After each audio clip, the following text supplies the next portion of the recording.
de la... ¿Se oye? Ahora. Queríamos dar las gracias a Elio Gallego como director del Colegio Mayor San Pablo y al carisma de la ACDP, de los propagandistas, que es un carisma siempre de acogida y de colaboración con todas las iniciativas de la sociedad civil. También agradecerles a todos ustedes que hayan venido, porque realmente hoy es un día para valientes, ¿no? Lo que invitaba, ¿verdad?, era quedarnos en casa tranquilamente y no sufrir estas inclemencias del tiempo, pero bueno, bendita agua que nos hace falta. Hoy, como saben, estamos aquí para presentar el libro de Curro Contreras, contra el totalitarismo blando, que quizás es uno de los libros para mí, Curro, ¿verdad?, más importantes del momento, porque nos explican y nos dan luces de lo que nos está pasando. Posiblemente los medios de comunicación, sobre todo generalistas, excesivamente ponen el foco en las consecuencias de todas estas problemáticas que Curro cuenta en el libro, pero no van al fondo o no van a la raíz para explicarnos realmente por qué nos pasa lo que nos está pasando, ¿no? Y por qué tenemos esta democracia con una cierta dictadura perfecta, o con un cierto, como dice Curro, con ese totalitarismo blando que nos afecta a todos, ¿no? Independientemente que haya gente que no esté interesada en la política o en estas cuestiones que comenta Curro, pero las consecuencias de la misma sí que le afectan, ¿no? Por lo tanto, sí que es un motivo para poder leer este libro, para poderlo comentar también con nuestros familiares y amigos, e intentar despertar a nuestro entorno más inmediato de todo lo que, de esa somnolencia general en la que estamos viviendo. Como vamos un poco mal de tiempo, porque Jaime Mayor Oreja ha hecho el esfuerzo de venir corriendo de Córdoba, que tenía un evento para asistir a esta presentación del libro de Curro, pero ahora tiene también otro evento, otra conferencia en la Fundación Leyen. Si les parece, vamos a pasar rápidamente a presentar de una tacada a los ponentes para dar pie ya al inicio del acto y luego que podamos tener un cierto diálogo entre nosotros. Bueno, todos ustedes conocen a los ponentes. Hermann Tertsch, bueno, pues es eurodiputado y posiblemente de los analistas y las plumas más brillantes que hay en el panorama español, que es una pena. Por una parte ganamos a como activo a un gran europarlamentario que defiende en serio los intereses de España, pero por otra parte también es verdad que perdemos sus análisis habituales, que lógicamente por la falta de tiempo no tiene tanta capacidad para poder escribir o comentar. Jaime Mayor Oreja, yo creo que el título que hay que ponerle a Jaime es el de mejor ministro del Interior de la democracia en España, ¿no? Ese yo creo que con eso está todo. Pero hay que agradecer a Jaime que podía tener una jubilación tranquila y dorada, que se involucre en construir la sociedad civil que está tan debilitada en nuestro país, y haya creado hace 2 o 3 años la organización NEOS, que está llamada a ser un vínculo de unión, un punto de encuentro de mucha gente que tenemos una cosmovisión de la vida muy determinada, que estábamos desperdigados y que gracias a la iniciativa de Jaime, en colaboración con María Sangil, con Raúl y tantos otros, pues tenemos por fin una plataforma que nos representa. Y por último, tenemos el autor del libro, Curro Contreras, que también podríamos decir lo mismo. Para mí ha sido uno de los grandes parlamentarios que hemos tenido en la última legislatura. sus intervenciones siempre brillantes, respetuosas, pero contundentes. Posiblemente tus alumnos Curro habrán ganado un catedrático, un profesor, un maestro como el que eres, pero nosotros hemos perdido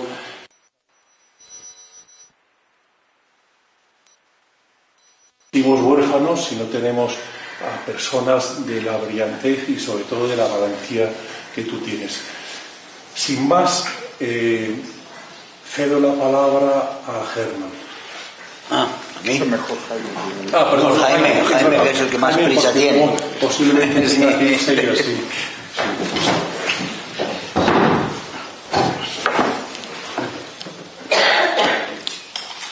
Pues en primer lugar, muchísimas gracias a todos. Muchas gracias a Alex, muchas gracias sobre todo a Curro por invitarme a participar en la presentación de este libro que tiene un título que lo dice todo, Contra el totalitarismo blando. Yo tengo que empezar haciendo un reconocimiento personal de Curro, que es una de las razones por las que estoy aquí, por el libro y por su trayectoria. Yo creo que Curro es catedrático de Filosofía del Derecho, ha sido diputado de Vox en estos años, pero sobre todo ha sido un pensador. Y los que hemos estado en la política activa, cuando alguien piensa dentro de la política, sin duda, ya merece un aplauso y un reconocimiento por parte de todos. Sobre todo es un pensador. Y además ha tomado decisiones valientes en su vida cuando aceptó dar un salto a la política, cuando fundamentalmente dentro de la política ha explicado que la causa entre las causas de lo que nos sucede en Occidente es una falta de referencias permanentes, una falta de fe, que es la causa entre las causas de la crisis de Occidente, pero por todo ello merece Curro un gran reconocimiento. Yo he colaborado con él en la Fundación Valores y Sociedad, he colaborado con él en One of Us, en la Federación Europea, y ahora evidentemente también colaboro con él dentro de NEOS, porque formo parte del patronato de NEOS, que amablemente se ha prestado a ello. Por eso, este libro, que es un libro que estoy de acuerdo con Alex, es de lo mejor que existe hoy, pero por una razón, porque de todos los problemas que tenemos en España, el problema entre los problemas es este. Es decir, la aritmética electoral, quién gobierna, quién deja de gobernar, pero nadie piensa que el problema entre los problemas es que se está construyendo una sociedad que está en la antítesis de la antropología cristiana. Y que cuando hay un debate de investidura que hemos tenido hace poco tiempo, no ha habido un segundo para recordar que en estos 4 años hemos asistido, y luego me referiré a ello, a un proyecto, a un proceso de ingeniería social. No han gobernado, lo que han tratado es de cambiar las conciencias a través de leyes, y eso está pasando desapercibido. Y nadie hace un análisis global del significado de esta transformación de las leyes, intentando que llegue a las conciencias, sobre todo de los jóvenes y de los niños españoles. Y eso es lo más grave de todo. Por eso este libro es un acierto, porque él ha escogido el problema entre los problemas. Y en consecuencia la cultura de la cancelación. Esa cultura de la cancelación no va a menos, va a más. Va más porque cada día es más difícil discrepar de una moda dominante, que gana por goleada absoluta. En España y en la Unión Europea y en Occidente, ¿no? Hasta que deje de ganar. Pero es evidente que todavía está ganando y todavía se ven síntomas preocupantes de cancelación por parte de muchas personas que simplemente por discrepar pues son apartados, cancelados de la sociedad de hoy. El libro suscita, en mi opinión, porque el libro es inatacable desde mi perspectiva y poco puedo decir de él, ¿no? Pero probablemente hay 2 preguntas que me atrevo a añadir en la presentación del libro. ¿Por qué tenemos 2 guerras simultáneamente hoy? En 2 años, 2 guerras. Una en el corazón de Europa y otro en el corazón de nuestra civilización, en Tierra Santa. Uno en Ucrania, otro en Gaza. ¿Y por qué? Pues que fundamentalmente quienes no son precisamente occidentales, Putin es un experto en servicio secreto de la KGB, pero intuye, olfatea la debilidad de Occidente. Y jamás se atreve a emprender una acción entre el terrorismo y la guerra porque intuye la debilidad de Occidente. Y eso es lo que une ambos conflictos. Creen que Occidente está en debilidad, en decadencia, en crisis. Y la pregunta que tenemos que hacernos es ¿por qué? Y una civilización cuando pierde un sentido de la trascendencia, aunque no seas creyente, toda civilización tiene que tener un sentido de la trascendencia. Si lo pierde, es una sociedad débil, debilitada. Y eso es lo que esencialmente nos muestra que la coincidencia, simultaneidad de las dos guerras es porque desde fuera se intuye nuestra debilidad, nuestra decadencia. Nosotros somos una generación que nacimos en la posguerra. La generación actual está en el final de una etapa. No digo en la etapa, el final de Occidente, pero el final de una etapa de Occidente. Año 48, Declaración de Derechos Humanos, nacimiento de la Unión Europea, y hoy estamos viendo que la Declaración de Derechos Humanos, fundamentalmente hoy tenemos, a través de un plano inclinado resbaladizo, falsos y nuevos derechos cotidianos impulsados por nuestra comodidad, impulsados por el relativismo, y eso significa que es el anticipo de que termina una etapa. Año 47 se crea el Estado de Israel, y hoy el Estado de Israel está acosado.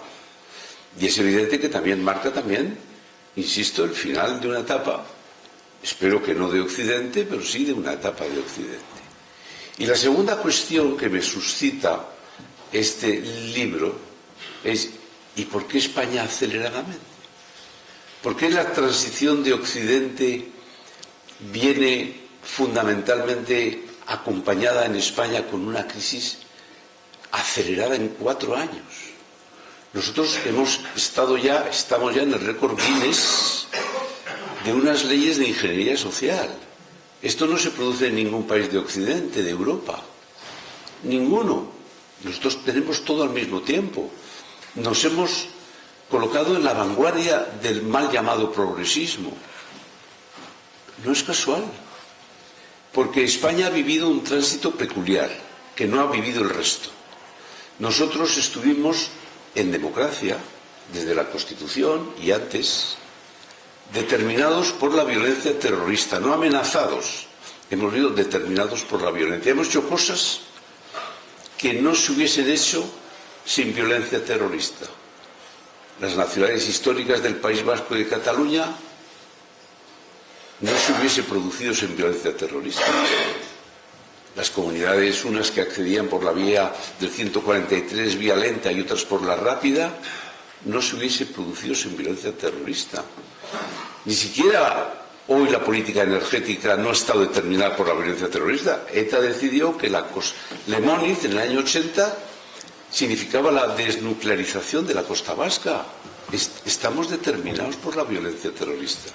Y entonces ha habido un tránsito que no ha vivido Occidente, de un crimen, una violencia terrorista determinante, no amenazante, determinante, a una mentira decisiva y determinante.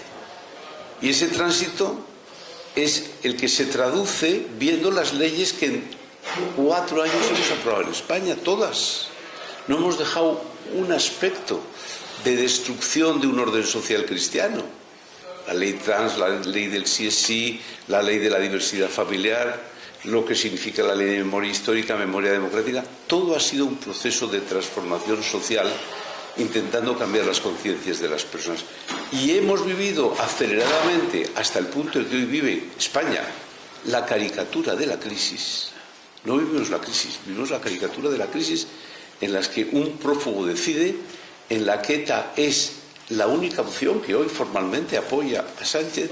Significa ello que hemos vivido un tránsito del crimen a la mentira.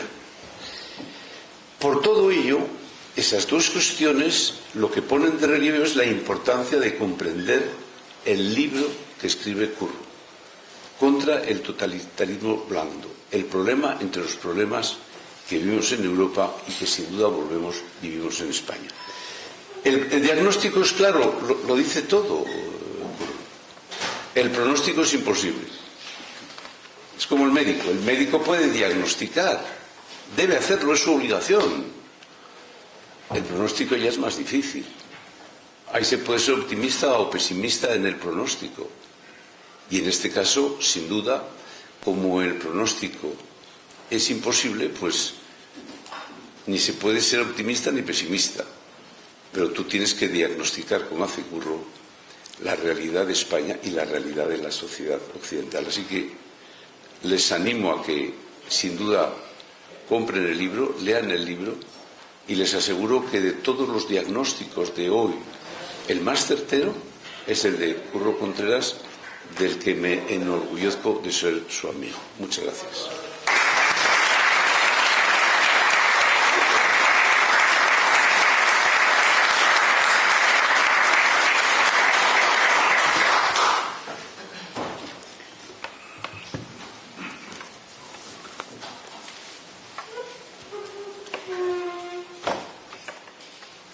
Sin más, sigo. Soy bien, ¿no? Sí, buenas tardes a todos. Voy a intentar hablar medio acatarrado y con una tos de esas terribles que llevo arrastrando, parece ya incurable, pero vamos. ¿Sí? Ahora sí.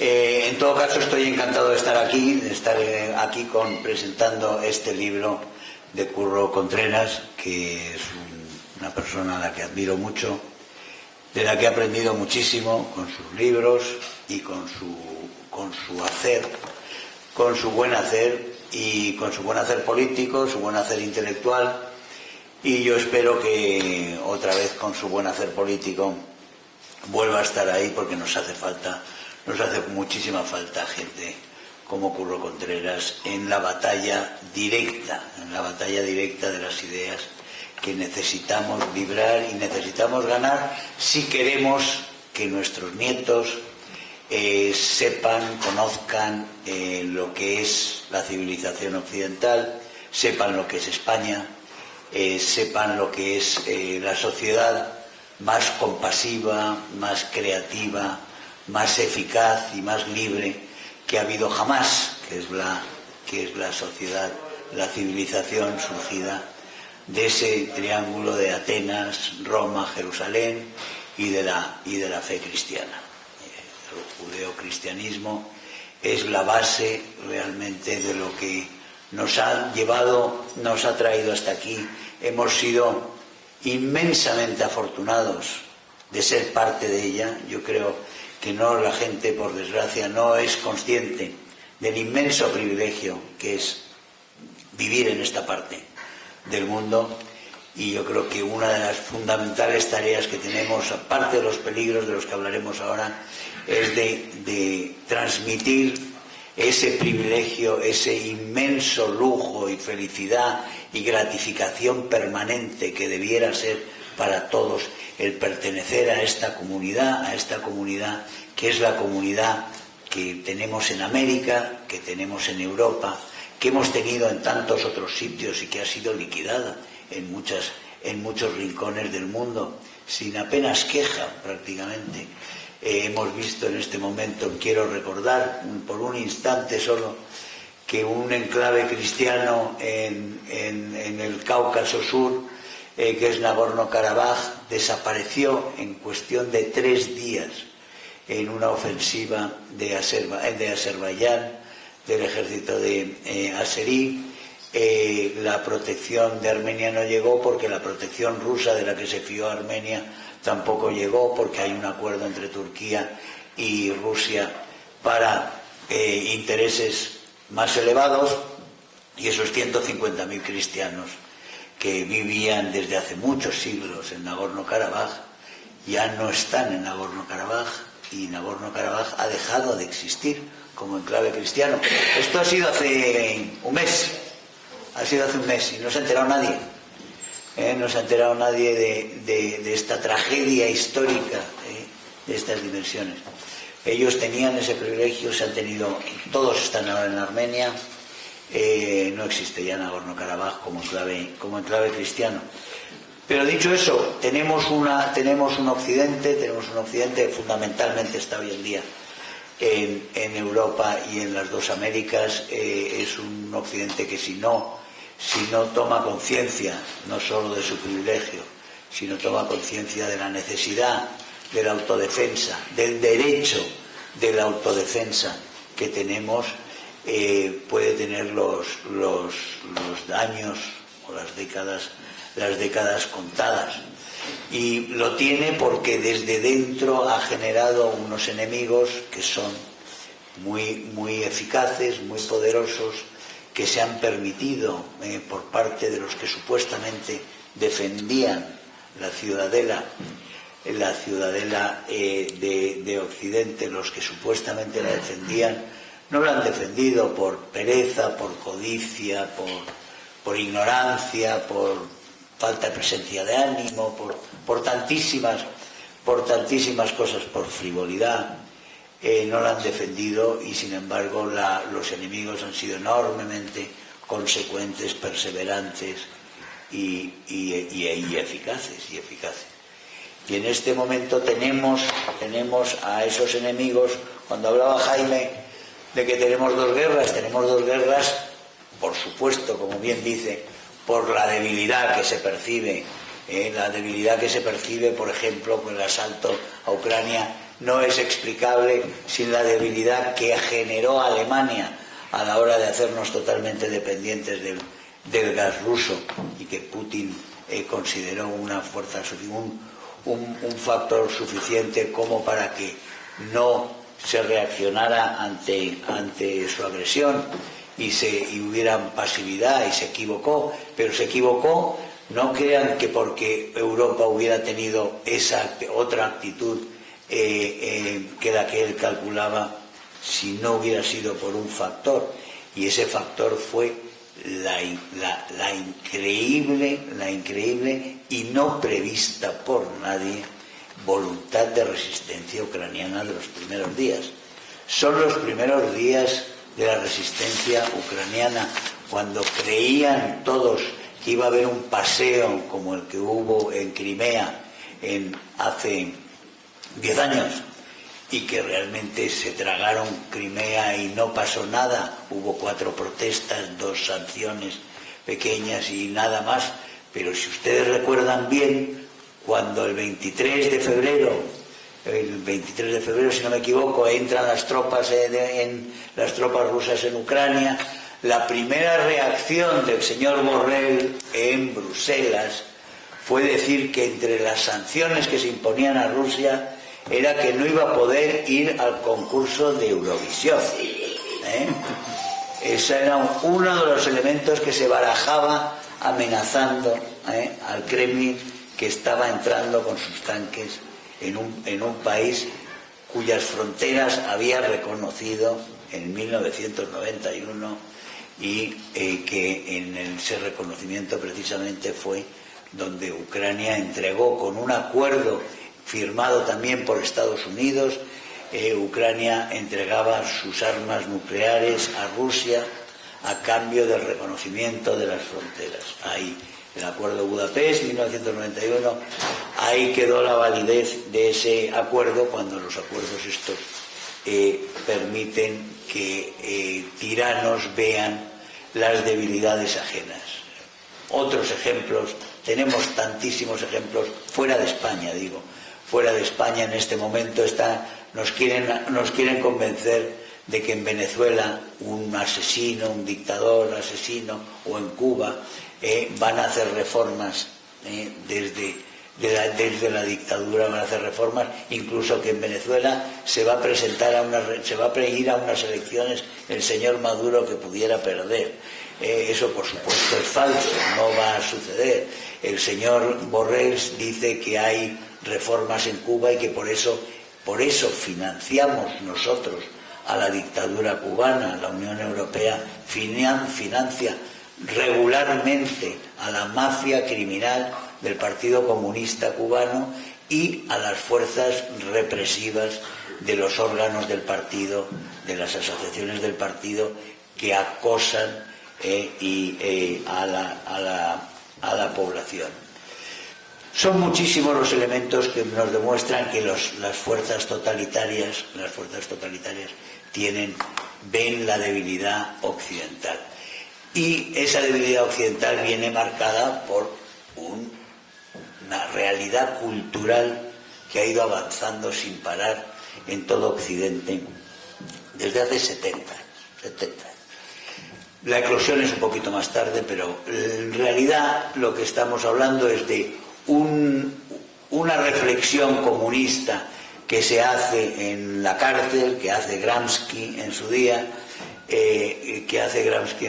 para decir que no podemos, que la revolución no puede llegar a través de la toma de los medios de producción con una sociedad no preparada para esto, sino que hay que preparar primero a la sociedad para después llegar a la sociedad en la que los medios de producción no estén en manos privadas. Ahí viene la Escuela de Frankfurt. La Escuela de Frankfurt se va a las universidades, huye del nazismo y se va a las universidades norteamericanas. Y en las universidades norteamericanas están hasta el final de la guerra, que vuelven a Europa. Pero ya han dejado el huevo de la serpiente en todas las universidades de la Ivy League, de las universidades de élite. Y esas universidades de élite son imitadas, por supuesto, por todas las demás universidades. Y es decir, los que van saliendo de esas universidades van yendo a las otras universidades. Y así hemos llegado a un punto en que hoy después de esos 60 años que llevamos cediendo, desde los años 60, llevamos cediendo, los conservadores ceden ante el progresismo sin cesar, una tras de otra, las posiciones en la iglesia, en la información, en la comunicación, en el arte, en la literatura, en el espacio público, en todo vamos cediendo, van tomándolo, y llega un momento en que hace ya 2 décadas, se puede decir, está plenamente consumada. Todas las élites norteamericanas, las poderosas, las influyentes, están ya en manos de gente que son de las universidades, son marxistas, muchos de ellos sin saberlo, pero actúan todos ellos con la proyección plena de lo que es la Escuela de Frankfurt.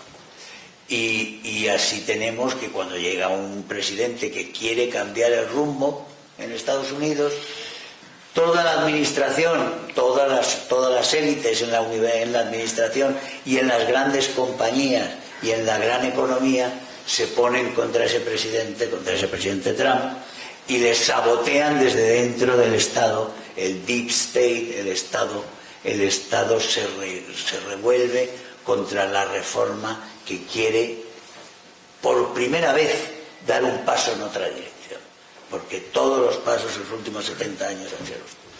¿Qué pasa con España? Y eso es una cosa fundamental. Curro explica todo el fenómeno cultural como nadie lo ha explicado en España, desde luego, todo el proceso que nos lleva a esta debilidad y a esta debilidad crónica en la que estamos ahora y de la que cuesta tanto sacar a gente, porque hemos llegado, tienen una masa crítica enorme. Todos los factores de los mecanismos de coacción, que supuestamente son blandos. El título es magnífico, pero de blando, relativamente blando, porque enseguida se adoptan las formas cada vez más duras. La ingeniería social, esta ingeniería social que no es solo española, en España somos los adelantados porque somos un eslabón muy débil, somos un eslabón que ha sido muy cobarde porque ha sido muy acomplejado por unos factores históricos muy determinados, que es el franquismo, que aquí se han tapado las bocas, se le ha llamado franquista a la gente cuando decía la verdad, y la gente no ha tenido el coraje de defender la verdad por miedo a ser llamado franquista o a ser llamado fascista o a ser llamado. Llevo mucho tiempo diciendo que para ser libre en España tienes que perder el miedo a que te llamen fascista. Ha sido muy eficaz y por eso España es un eslabón muy débil, y aquí ha sido mucho más feroz y es mucho más rápido, se atreven a cosas que no se atreverían en ningún sitio. En ningún sitio, digo, porque el señor Chávez no se atrevió en los primeros años a las cosas que se ha atrevido el señor Sánchez y el señor Zapatero también, que Zapatero es la pieza, empieza en aquel 2004, empieza antes, empieza cuando lo eligen secretario general, que es cuando empiezan los contactos, que realmente Jaime Mayor fue de las pocas personas, probablemente la única en la clase política relevante de este país que denunció aquello, que ha denunciado eso con constancia, ese triángulo nefasto que se hizo con los acuerdos que surgen con Zapatero ya a partir del año 2000 y que a partir del año 2004 se materializan y que se encauzan y que podían haber sido abortados por el señor Rajoy, pero no se hizo y siguieron para adelante, y por eso somos unos adelantados en lo peor, como lo fuimos también en los años 30. Somos unos auténticos adelantados. Crear la resistencia frente a esto, para esto hace falta el conocimiento, hace falta saber. Y el cuerpo, el cuerpo informativo, el corpus cultural que necesitamos, las armas que necesitamos para saber lo que nos está pasando, y para reaccionar frente a este enemigo que está en todas partes. Está en todas partes y está muy crecido. Es verdad que en este momento está muy nervioso porque está viendo reacciones. Hay reacciones en España, hay reacciones en todos los países europeos, hay reacciones en América también. Estamos viendo que hay unas elecciones europeas el 9 de junio que les ponen nerviosos porque las mayorías pueden cambiar. Pero lo que hemos tenido desde luego estos 5 años en la Unión Europea ha sido la más brutal ingeniería social que se puede uno imaginar. El Pacto Verde de la Unión Europea, de la Comisión Europea, es como un gigantesco plan quinquenal leninista, pero no para 5 años, sino para 50 o 100. Y es un plan que es la injerencia masiva del Estado en todos los ámbitos de la vida humana. En todos, desde la intimidad hasta lo municipal, de lo nacional, de lo económico, de lo empresarial, de lo familiar, de lo cultural, de la educación. Todo no solo lo interviene, sino lo controla y lo lleva en la dirección que quiere. En ese sentido, blando no es un totalitarismo que viene con buenas formas. Si se quiere, es un totalitarismo, es un comunismo con cubiertos, que come con cubiertos. O es la izquierda vegana frente a la izquierda carnívora y la izquierda caníbal. La caníbal podría ser Cuba, la vegana es von der Leyen. Pero al final el camino de todos ellos es el mismo, es un control general. Y no olvidemos que la señora von der Leyen es del Partido Popular Europeo, de la CDU, y ella ha llevado a cabo todo este plan de control social de una forma implacable, y quienes se resisten a esto, si no son cancelados, que lo son en Europa, culturalmente lo son, en la Alemania la homogeneización de los medios de comunicación ha sido terrorífico.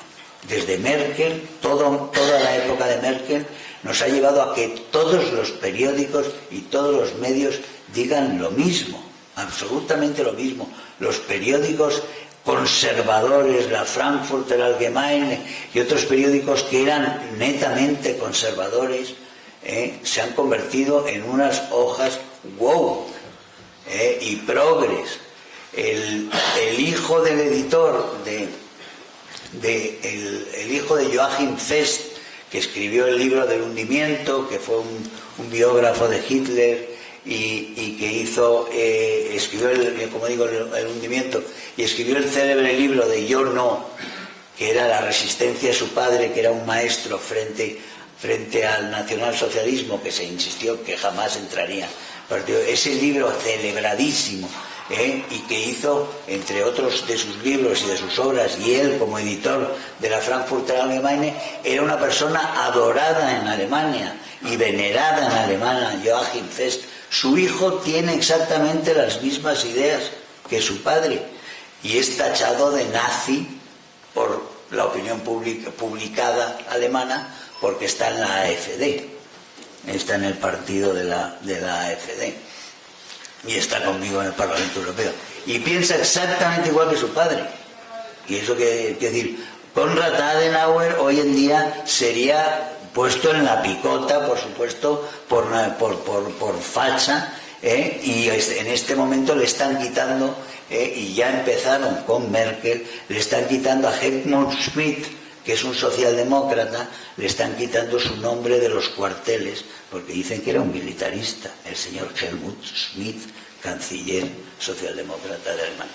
En fin, termino aquí. Quiero decir con esto, mi homenaje a un libro absolutamente imprescindible, que es el libro de Curro Contreras, un libro que nos da las explicaciones amplísimas, porque Curro no solo lee muchísimo, sino que Curro entiende muy bien todo lo que está pasando, porque tiene todos los mimbres para unirlos, y aún los ha unido en una explicación de nuestra actualidad, de nuestra realidad cultural y política y antropológica actual, que es fascinante y que es, como digo, un libro importantísimo, y por el cual te felicito y te doy las gracias.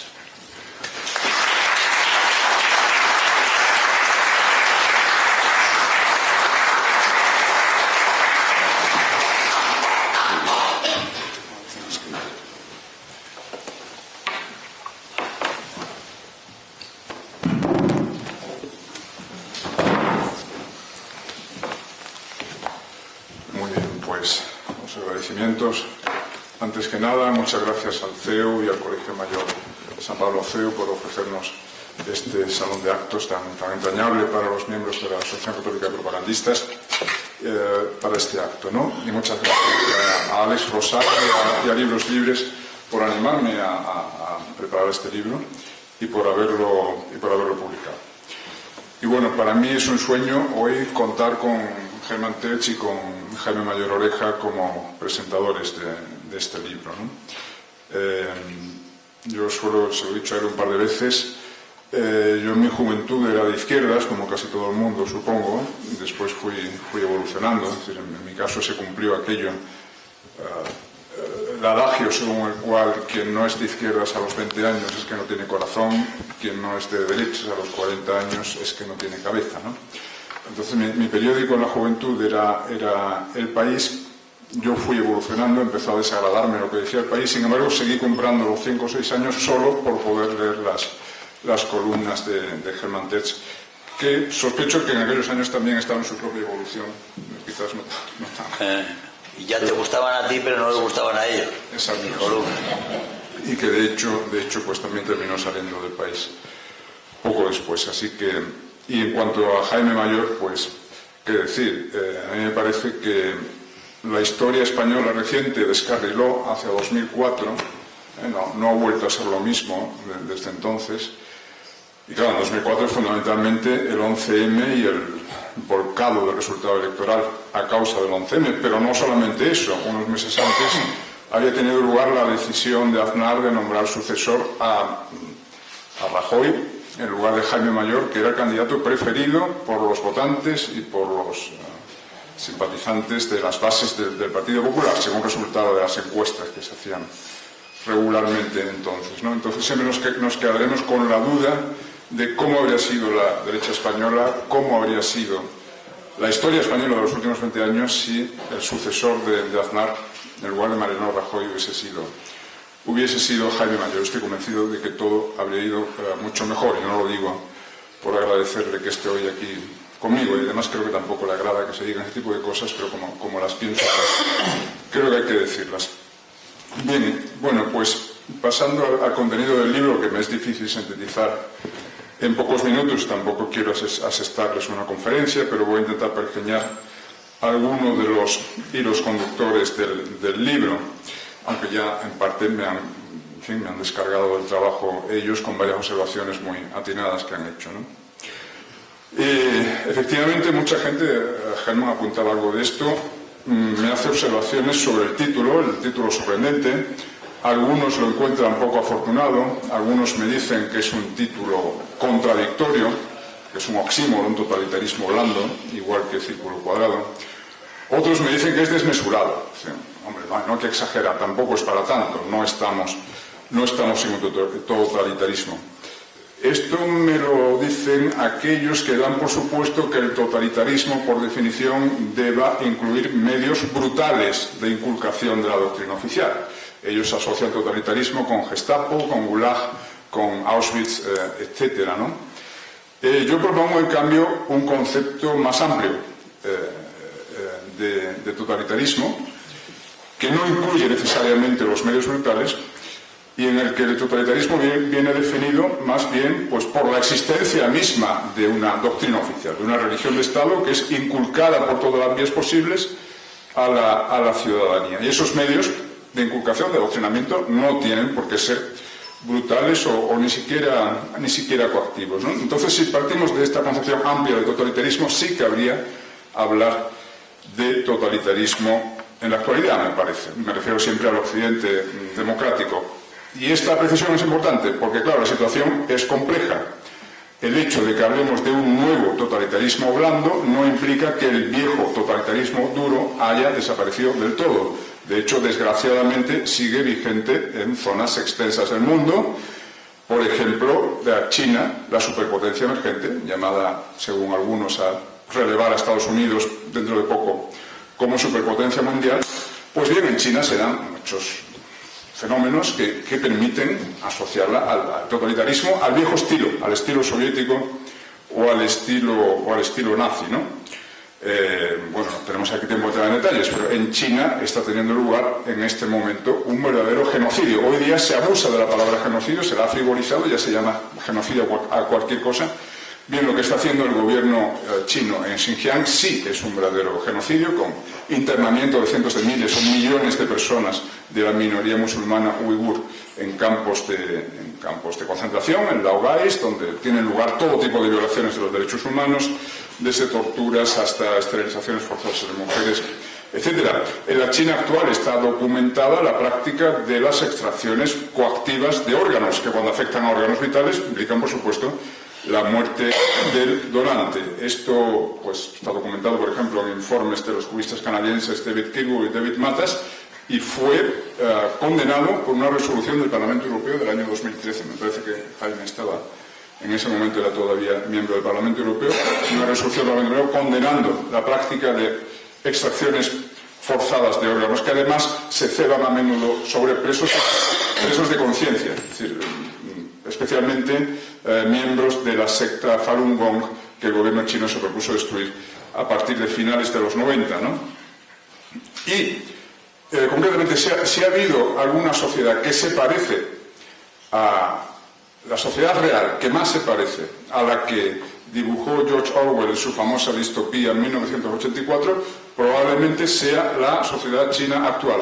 Recordemos que en la novela de Orwell había pantallas en todos los domicilios, pantallas que eran activas y pasivas, es decir, emitían propaganda constantemente, pero también grababan imágenes de lo que ocurría entre esos domicilios. Pues bien, esto empieza a aplicarse en la China actual. Hay cámaras en las calles que filman constantemente a los viandantes, cámaras dotados de sistemas de reconocimiento facial que permiten identificarles, según cuáles sean sus movimientos, según con qué tipo de personas se relacionen, etcétera, van sumando o restando créditos sociales, puntos positivos y negativos que después tienen una plasmación en sus vidas, en el sentido de que ascenderán o no profesionalmente, sus hijos podrán o no ir a la universidad, etcétera. Por cierto, ya que hablamos de las novelas distópicas del siglo XX, a mí siempre me ha parecido que mientras que el 1984 de Orwell reflejaba más bien o prefiguraba más bien, bueno, es posterior, es del año 49, los totalitarismos al viejo estilo, nazi, soviético, etc., el mundo feliz de Aldous Huxley, en cambio, es la que mejor prefigura el totalitarismo blando del occidente democrático actual, sin que hayamos llegado a esos extremos, pero la sociedad de Huxley no era una sociedad especialmente represiva, era una sociedad, el mundo feliz, era una sociedad de la gratificación universal. Los ciudadanos eran, digamos, se les facilitaba el bienestar, se les administraba aquella droga euforizante, el soma. Era una sociedad muy sexualmente previsiva, en la que el dolor estaba mal visto, el sacrificio estaba mal visto. Cuando uno ya no tenía capacidad de disfrute, pues bueno, le apiolaban, ¿no?, mediante la eutanasia. En fin, una serie de cosas que creo que se parecen bastante más el tipo de sociedad hacia que nos estamos deslizando. Y esto es importante. Yo no hablo del totalitarismo blando como una situación ya consolidada, como un punto de llegada. Hablo de un deslizamiento hacia el totalitarismo blando. En este sentido, libros como el mío, modestamente, pretenden funcionar como una self-defeating prophecy, es decir, una profecía que se anula a sí misma, ¿no?, llamando la atención, lanzando la voz de alarma sobre esta deriva. Muchos intentamos que precisamente no llegue a materializarse, no llegue a consolidarse, ¿no? Bien, pero sí, yo creo que hay una serie de indicios que permiten hablar de deslizamiento hacia el totalitarismo. Indudablemente existe una ideología de Estado, existe una religión de Estado que es impuesta, un pensamiento único, que es impuesta por una pluralidad de vías. Ese pensamiento único ya no es el nacionalsocialismo, ya no es el comunismo, es el wokismo, es la nueva doctrina oficial. Y claro, esa doctrina es impuesta, es inculcada por canales muy diversos, más diversos que los del totalitarismo clásico. El totalitarismo clásico era un fenómeno primordialmente estatal, era el Estado soviético o el Estado nazi adoctrinando a su población. Bien, en la actualidad ciertamente adoctrina el Estado, pero también adoctrina a otros actores. Lo sigue haciendo el Estado, por supuesto, a través de sus leyes ideológicas, esas leyes de ingeniería social a las que se han referido tanto Jaime como Hermann, y esto lo he podido ver en primera fila junto a algunos compañeros diputados que hoy están aquí conmigo en la última legislatura, ¿no? Ya no hay leyes que no sean ideológicas, no tiene sentido distinguir leyes ideológicas de leyes no ideológicas, porque todas las son de alguna forma, y sobre todo leyes como la de violencia de género, la de cambio climático, la de solo sí es sí, la ley trans, la ley de memoria democrática, todas ellas incluyen varios artículos dedicados a educación, artículos que prevén la inclusión en los programas escolares de contenidos relativos a los temas de esas leyes. Esto lo puedo certificar porque hemos visto la gestación de estas leyes en el Congreso en los últimos años, y estoy seguro que Jaime y Hermann pues han visto cosas parecidas en el Parlamento Europeo. Eso por no decir que hay organismos que de suyo están dedicados a la propaganda ideológica, como el inefable Ministerio de Igualdad, generosamente regado por los presupuestos, ¿no? Pero ya digo, no solo el Estado, es el Estado, son los medios de comunicación, con las salvadas las honrosas excepciones de rigor, pero la inmensa mayoría de medios de comunicación, televisiones, prensa escrita, radios, etcétera, tienen un sesgo woke evidente. Es la escuela media, es la universidad, son las iglesias también, desgraciadamente, o al menos altas instancias eclesiásticas, son las asociaciones culturales, el cine, la música y las superempresas. Esto merece un comentario, lástima que no tengamos más tiempo, merece un comentario especial, en primer lugar por la importancia que tienen en la sociedad actual las Big Tech, las grandes plataformas tecnológicas, son el ágora del siglo XXI. Bueno, pues cualquiera que las conozca sabe que adolecen de un sesgo, de una parcialidad ideológica evidente.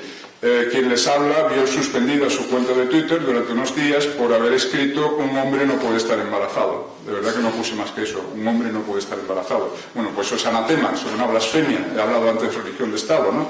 Al blasfemo se le expulsa a las tinieblas exteriores. Antes dije que siempre hay excepciones. En este sentido hay que saludar que Elon Musk haya adquirido Twitter, le ha cambiado el nombre y todo, y parece que le está imprimiendo pues una orientación más neutral o más respetuosa con la libertad de pensamiento, ¿no? Pero bueno, en conjunto las redes sociales son muy parciales. Más aún, a veces le hacen el trabajo sucio a los gobiernos, en el sentido de que demuestran desarrollan una eficacia censora que los propios gobiernos woke no se atreverían a aplicar.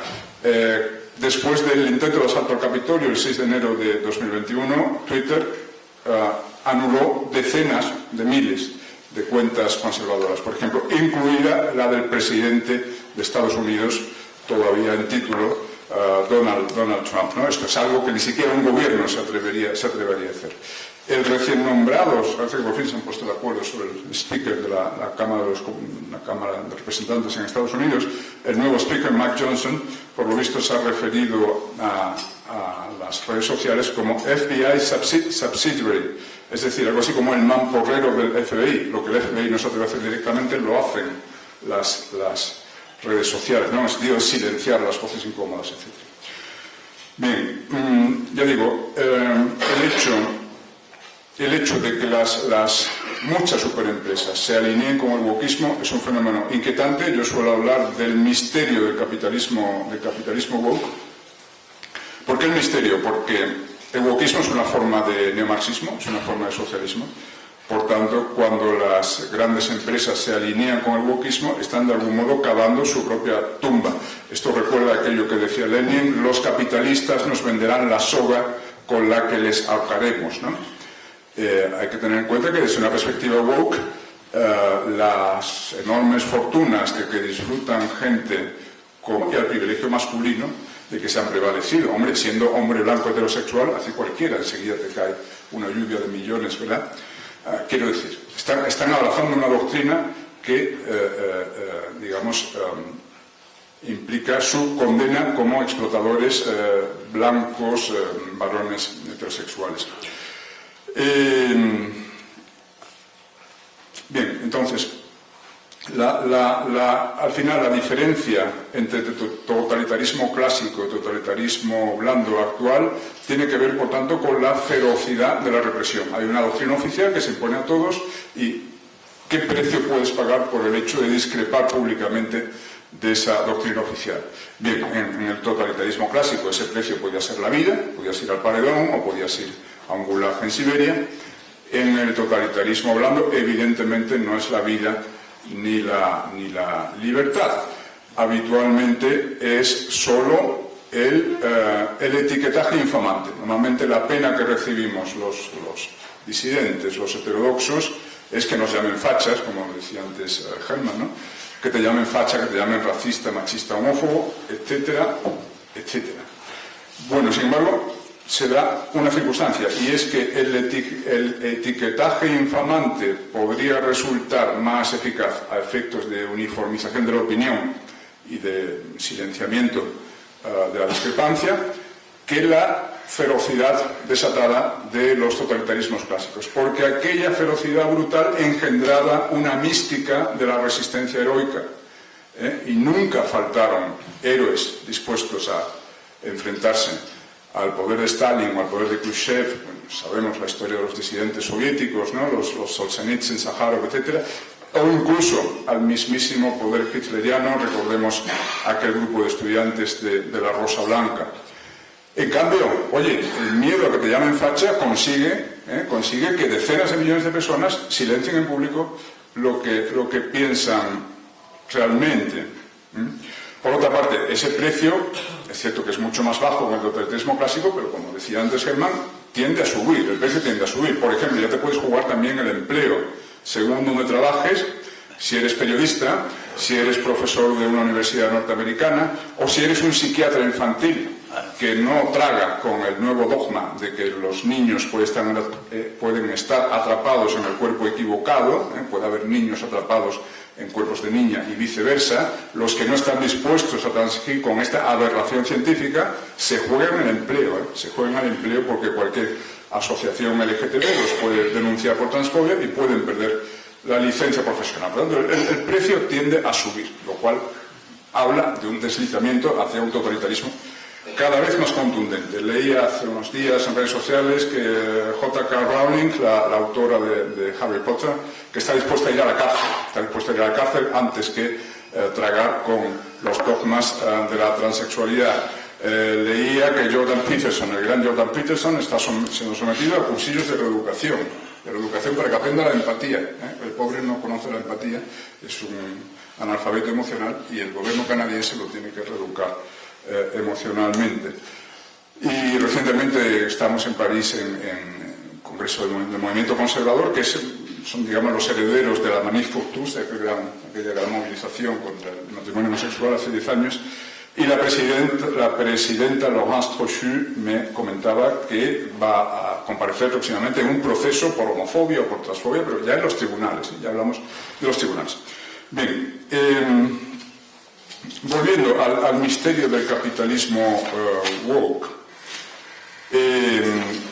¿en qué se nota? ¿En qué se nota esta wokización de las grandes empresas? Bueno, se nota en sus productos, se nota en su publicidad, y esto no tenemos tiempo ahora de analizarlo, se nota en las declaraciones oficiales que emiten. Por ejemplo, hace 3 años todas las superempresas norteamericanas emitieron comunicados de solidaridad con Black Lives Matter, cuando los sucesos que siguieron a la muerte de George Floyd. Pero, sobre todo, no hay superempresa que se precie que no se haya dotado de un departamento de diversidad, un poderoso departamento de diversidad. Entonces, estos departamentos de diversidad dirigen la política de personal, la política de contratación de nuevo personal, y aplican criterios woke a esto que es vital para una empresa. Yo suelo decir que la meritocracia está siendo sustituida por la diversocracia. Es decir, el criterio tenido en cuenta a la hora de proveer puestos ya no es la preparación, el mérito, la capacidad, sino que ahora son las ratios, las cuotas de raza, de sexo y de orientación sexual. Ya no se busca la excelencia, sino que se busca la diversidad. Lo fundamental es que hay una proporción suficiente de mujeres, de negros, de homosexuales, etc.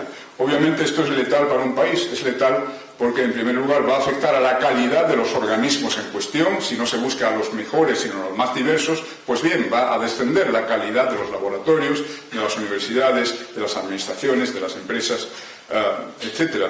Pero no es solo la calidad, es que esto va a afectar también a la convivencia entre los hombres y las mujeres, los blancos y los negros, los homosexuales y los heterosexuales. Hoy día en Estados Unidos, en virtud de las políticas de acción afirmativa, de discriminación positiva, un negro o un hispano puede entrar en una gran universidad con una nota mucho peor que un negro o un hispano una nota peor que un blanco o sobre todo un oriental. Los más perjudicados por la affirmative action, más que los blancos, son los orientales, ¿no?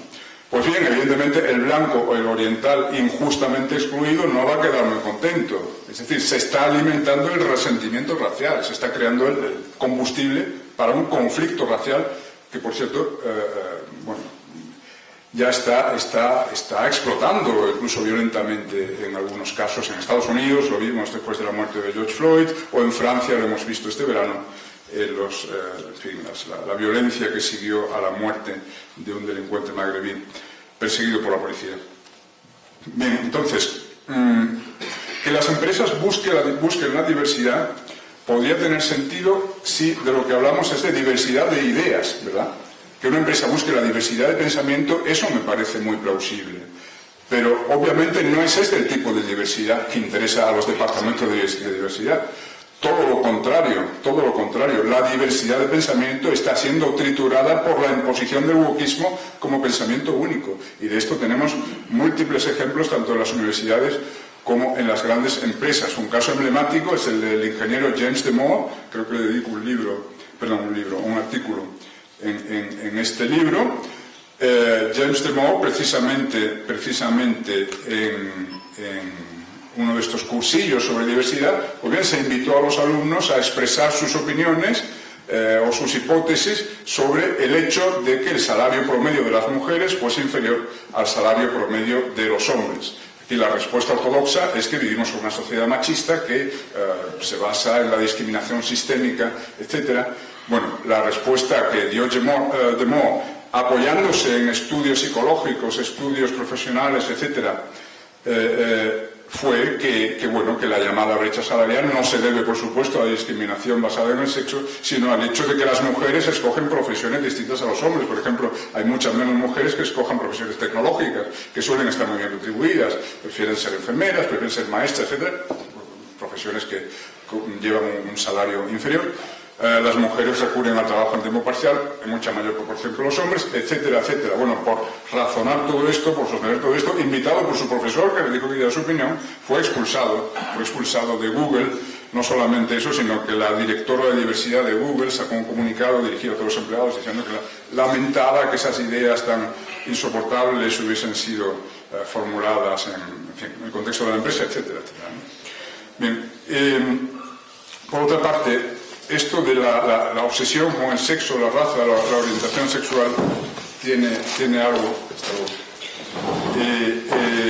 algo especialmente irritante, y es, ¿cómo decir?, el hecho de que parezcan reducir el ser humano a sus genitales o al color de su piel o a su orientación sexual, como si eso fuese lo más importante en nuestra identidad, como si eso predeterminase nuestra sensibilidad, nuestras convicciones, nuestros intereses, nuestras necesidades. Y no es así. Es decir, el sexo que tiene uno, el color de piel que tiene uno es el resultado de una lotería genética, no es lo que me define como persona.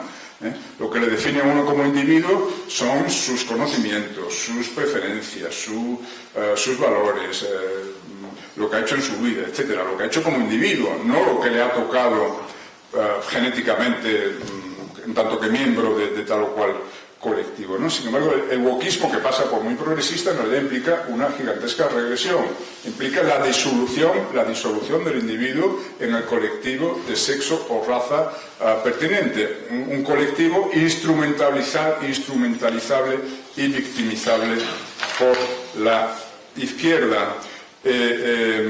Aquella famosa frase de Martin Luther King, que es un ídolo para el wokismo, Martin Luther King, ¿no? Dijo: sueño con el día en que se juzgue a las personas no por el color de su piel, sino por el contenido de su carácter. Pues bien, hoy estamos más lejos que nunca del sueño de Martin Luther King, porque los wokes precisamente juzgan a las personas no por el contenido de su carácter, que no les importa, sino por el color de su piel. Coca-Cola, de Estados Unidos, imparte a sus empleados cursillos sobre cómo ser menos blanco. Cómo ser menos blanco. Esto de ser menos blanco no consiste en darse muchos rayos uva, sino en, y cito literalmente los materiales usados en el cursillo, ser menos arrogante, menos rígido, menos seguro de sí mismo, menos defensivo. Es decir, se está asociando el color de la piel a estereotipos morales negativos. Huelga decir que esto es el racismo. Esto es racismo de libro. El racismo consiste en asociar el color de la piel con características morales. Es racismo inverso, es racismo antiblanco, es lo de la white guilt, la culpa blanco, el pecado original blanco. Todas las personas de raza blanca, por lo visto, compartimos pues un pecado original o unas culpas irreparables, ¿no? Hablando de culpas irreparables, uno de los autores de moda de las universidades norteamericanas es el afroamericano Ibram Kendi, uno de los adalides de la teoría crítica de la raza, y él propone las reparaciones económicas interraciales, que consistirían en que los blancos de 2023 tendrían que rascarse el bolsillo y pagar un impuesto especial con el cual serán financiadas reparaciones económicas para los negros de 2023. Y todo porque hace 2 siglos los antepasados de algunos de esos blancos fueron dueños de esclavos, y los antepasados de algunos de esos negros, digo algunos, porque hay algunos que acaban de llegar de Kenia hace 50 años o 30, ¿verdad? Los antepasados y ya en 1800 no todos los negros eran esclavos, había también libres. De algunos de esos negros fueron esclavos. Claro, la premisa que subyace a esto es que el verdadero sujeto moral no es el individuo, sino la raza. La raza es el verdadero sujeto moral. Todos los blancos son el mismo blanco, todos los negros son el mismo negro. Por eso la injusticia racial de hace 200 años puede ser borrada con una nueva injusticia de signo inverso. Bien, ¿por qué triunfa? Intento terminar ya. ¿Por qué triunfa el wokismo? ¿Cómo explicar el éxito imparable del wokismo? Porque es así, ¿qué le vamos a hacer? Están ganando los tíos, ¿no? Nosotros cada uno desde nuestro puesto, Germán en el Parlamento Europeo, Jaime como presidente de NEOS y tantos otros, hacemos lo que podemos para resistir, pero ellos llevan las de ganar. ¿Y por qué ganan? Ganan porque el wokismo apela, es mi opinión, ¿no?, apela simultáneamente a lo mejor y lo peor de la naturaleza humana. ¿Qué es lo mejor de la naturaleza humana? Pues bueno, yo diría que es la pulsión altruista, la aspiración a que la vida consista en algo más que una lucha implacable por el poder, por el bienestar, por el éxito, por el dinero, etcétera, etcétera. Esta aspiración altruista o idealista se da especialmente en los jóvenes y en los mejores jóvenes. Claro, el joven altruista es presa fácil del ideólogo woke que le explica que las víctimas de nuestra sociedad son las mujeres, los negros, los homosexuales, etc. Le ofrece una causa en la cual militar, ¿no? Y además esto es especialmente plausible precisamente en Occidente por nuestras raíces cristianas. Esto lo explica muy bien Quintana Paz, Miguel Ángel Quintana Paz, recordando el carácter victimocéntrico del cristianismo. Claro, es que Cristo era la víctima por antonomasia, ¿no? Se ofrece en sacrificio por la expiación de los pecados de la humanidad. Por otra parte, el cristianismo representa una radical novedad respecto a cosmovisiones anteriores que entendían que la víctima era culpable de sus sufrimientos. Pensemos en la idea hindú del karma, ¿no? Si naces cojo o naces ciego, etc., es que estás expiando culpas que contrajiste en vidas anteriores. En el capítulo 9, me parece que es, del Evangelio de San Juan, los discípulos le preguntan a Jesús: ¿pecó él o pecaron sus padres?, refiriéndose a un ciego de nacimiento. Y contesta Jesús: ni él ni sus padres. Esto es revolucionario, implica que la víctima no es culpable de su sufrimiento y por tanto merece compasión, merece ayuda, etc. Pero claro, Quintana Paz llega a referirse al wokismo como una herejía del cristianismo, como una desfiguración grotesca del cristianismo, porque ahora lo que tenemos más bien son colectivos autoproclamados víctimas o colectivos elevados a la victimización colectiva por el wokismo, que se erigen a sí mismos en diosecillos. Es decir, no se les puede llevar la contraria, no se les puede rechistar. Si les lleva la contraria con argumentos, te llaman racista, machista, homófobo, etc. Esta es la situación grotesca actual, ¿no? Y así ya pasamos a la faceta negativa. Decía que el wokismo apela a lo mejor y a lo peor de nosotros mismos. ¿Qué es lo peor de nosotros mismos?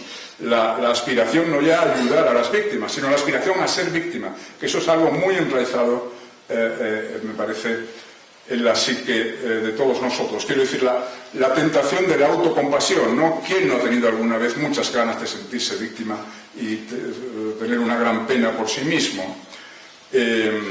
Claro, entonces, si perteneces a algunos de los colectivos victimizados por el wokismo, pues te lo ponen en bandeja, si eres mujer, si eres negro, si eres homosexual.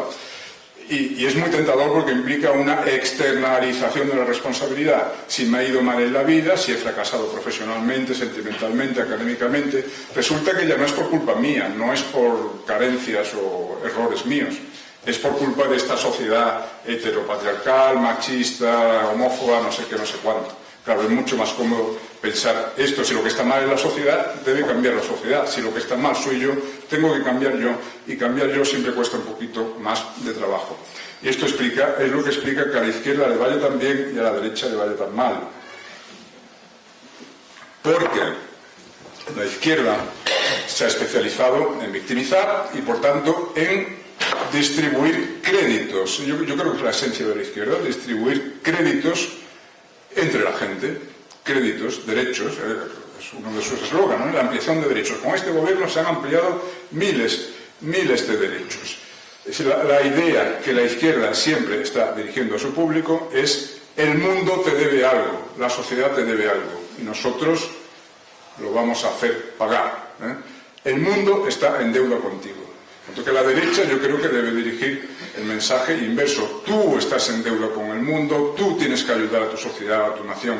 De alguna forma es aquello de Kennedy, ¿no? No pienses No pienses lo que tu nación puede hacer por ti, sino lo que tú puedes hacer por tu nación. Esta es la óptica de la derecha. Es el individuo el que está en deuda con el colectivo. Por tanto, yo creo que el wokismo es neomarxismo. Esto me lo critican muchos, y es polémico, y bueno, si tuviéramos tiempo, pues podríamos entrar en un debate, porque otros me dicen que no, que en realidad viene del liberalismo.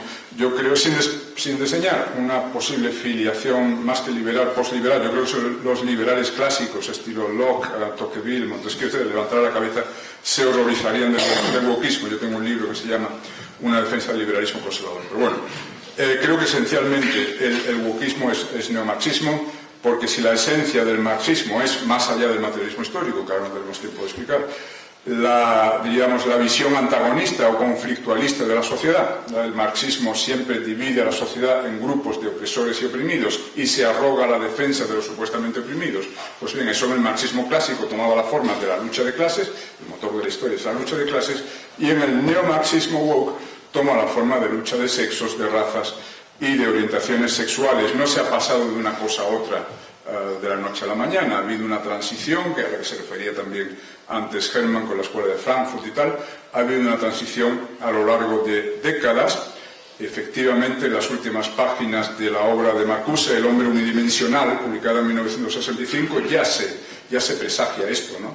Hay que encontrar un nuevo sujeto revolucionario, porque el sujeto revolucionario clásico, que era el proletariado, se ha aburguesado. Estamos hablando de los 30 gloriosos, el Wirtschaftswunder, el milagro económico alemán, que en realidad fue milagro económico occidental, 30 años maravillosos, del 45 al 75, en que sube mucho el nivel de vida, el obrero se aburguesa, ya deja de ser verdad aquello de que la clase obrera no tiene nada que perder salvo sus cadenas, como había dicho Marx en el manifiesto comunista. Por tanto, hay que buscar un nuevo sujeto revolucionario, y la izquierda lo va a encontrar nada menos que en el sexo femenino, en las minorías sexuales, tipo homosexuales, transexuales, etc., y en las razas distintas de la blanca. En Hispanoamérica está adopta la forma de indigenismo. La obra de Ernesto Laclau, Chantal Mouffe, Hegemonía y Estrategia Socialista, del año 85, pues digamos es la traslación de esto al mundo hispano, y yo diría la consolidación definitiva de este giro se da con el hundimiento del bloque soviético en 1989.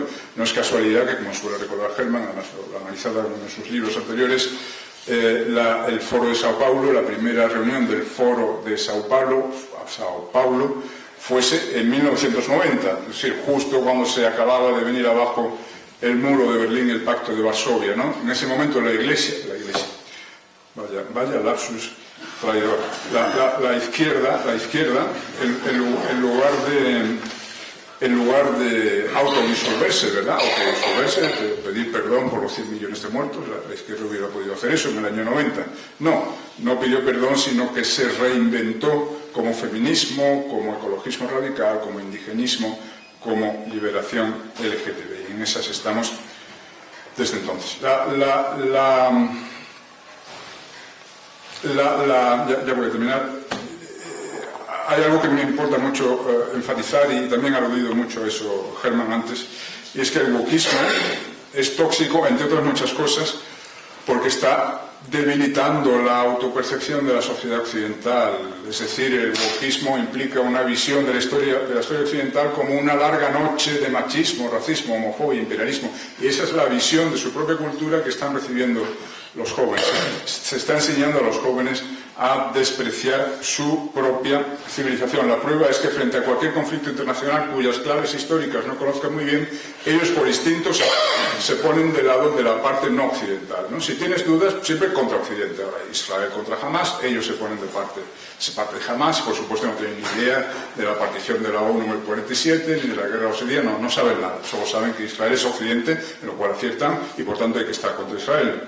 Entonces, claro, esto de que nuestros jóvenes odien su propia cultura, pues es grave, ¿verdad? Es grave sobre todo en un contexto de choque de civilizaciones. A mí me parece que Huntington acertó en su libro de 1996, El choque de civilizaciones. Lo que vino a decir Huntington es que, así como el hilo conductor de la historia del siglo XX había sido la rivalidad entre tres ideologías occidentales, que fueron el liberalismo, el comunismo y el fascismo, que muere en el 45, Así, el hilo conductor de la historia del siglo XXI ya iba a ser la rivalidad no de ideologías occidentales, sino la rivalidad de Occidente contra las civilizaciones no occidentales. O mejor dicho, una situación multipolar de competición entre ocho grandes civilizaciones. Y la gran novedad histórica es que se está disipando a toda prisa la abrumadora ventaja de que ha gozado Occidente durante siglos, es decir, entre aproximadamente 1500 del siglo XVI y finales del siglo XX, Occidente gozó de una ventaja abrumadora tecnológica, militar, económica, política frente a sus rivales. Por eso Hernán Cortés podía llegar a México y conquistar el inmenso imperio azteca con solo unos cientos de soldados. También tuvieron algo que ver las habilidades diplomáticas de Cortés, ¿verdad? Pero bueno, los ingleses podían llegar a la India, el inmenso subcontinente indio, dominarlo con solo unos miles de soldados, etcétera, etcétera. Bueno, eso ya se acabó, eso se acabó. Es decir, las civilizaciones rivales están recortando su desventaja a toda velocidad, en lo demográfico, en lo económico, en lo militar, en lo tecnológico. Y lo que es más importante, esas civilizaciones rivales no se autodesprecian. No encontraremos intelectuales musulmanes, encontraremos muy pocos, entre otras cosas porque se juegan el cuello. Intelectuales musulmanes, ni chinos, ni de la India, ni japoneses, que se dediquen a echar basura sobre su propia historia. Las civilizaciones no occidentales se están reafirmando, están volviendo a sus raíces, es lo que Huntington llamaba reindigenización, que en el mundo islámico adopta la forma de resurgimiento islámico, eso que vemos tantas veces en las redes sociales. Tome usted una foto de las calles de Teherán o del Cairo en 1970, chicas en vaqueros, pelo suelto, etcétera, y compárenla con una foto de El Cairo 2023, ¿no?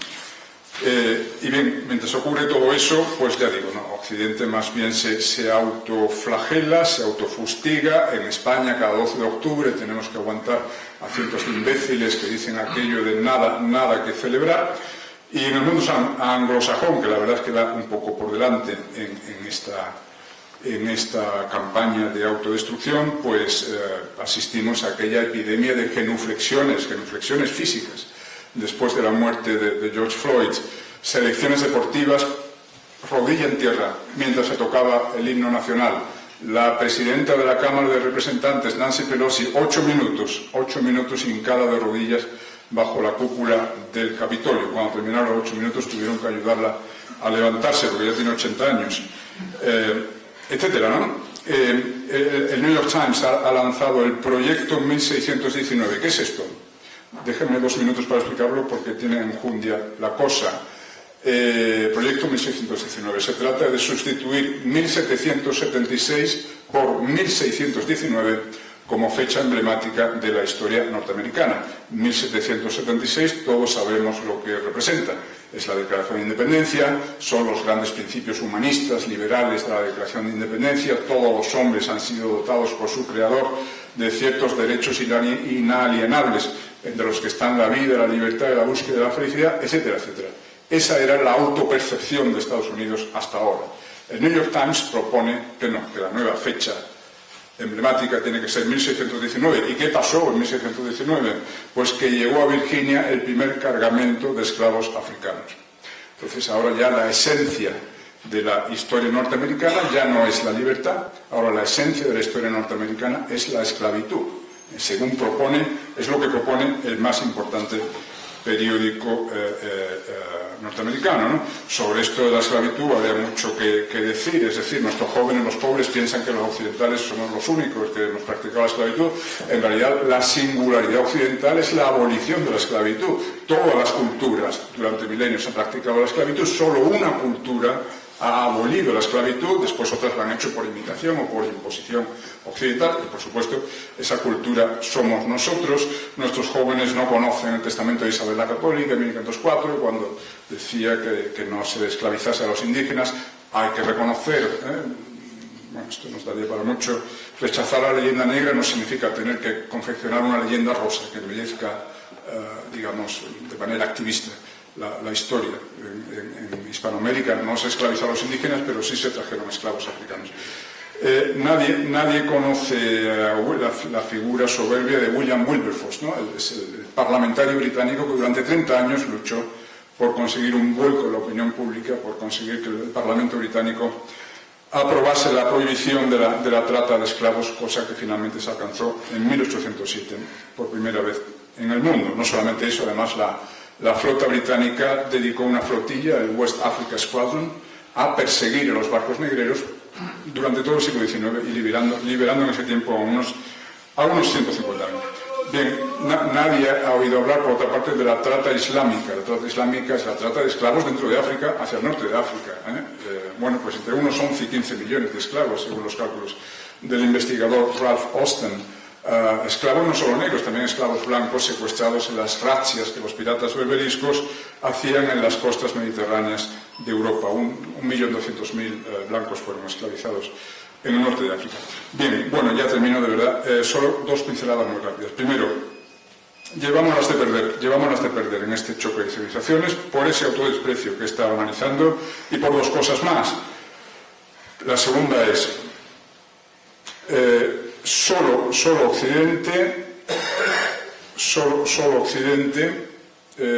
se ha tomado en serio la religión laica del cambio climático y la onerosísima transición energética.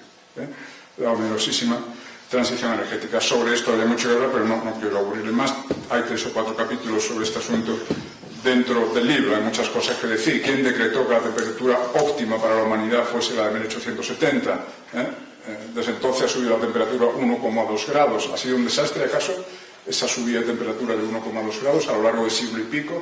¿Por qué va a tener que ser un desastre otro grado más de aquí a 2100? En fin, está calculado además por economistas, William Nothaus, Premio Nobel de Economía, calcula un impacto de un 3%. Si la temperatura sube 2 grados más, pues bueno, eso tendrá una penalización de un 3% en el PIB de 2100, un PIB astronómicamente más alto. Nuestros nietos serán mucho más ricos que nosotros, aunque eso sí, un 3% menos ricos de lo que hubieran podido ser si no hubiese subido la temperatura 2 grados. Pero lo más importante es que Occidente ya ha hecho los deberes. Occidente ya ha reducido sus emisiones de CO2 en un 25% desde el principio de este siglo. La Unión Europea representa un 9% de las emisiones mundiales de CO2. China representa más del 30%. Mientras Occidente recortaba sus emisiones un 25%, China las triplicaba. En ese lapso, China triplicaba sus emisiones. Es decir, las civilizaciones rivales se están frotando las manos viendo cómo nos tiramos un tiro en el pie, cómo nos empobrecemos y perjudicamos la competitividad de nuestras empresas con la obsesión climática. Y el otro gran hándicap de Occidente, que nos deja cojos en la lucha civilizacional, como se diga, la competición civilizacional, es por supuesto el suicidio demográfico. Sobre esto también tengo 3 o 4 capítulos. No quiero aburrirles, aunque es mi tema favorito casi, porque es lo que creo que nos va a matar, de verdad. Esto tiene muy difícil vuelta atrás, el envejecimiento de la población.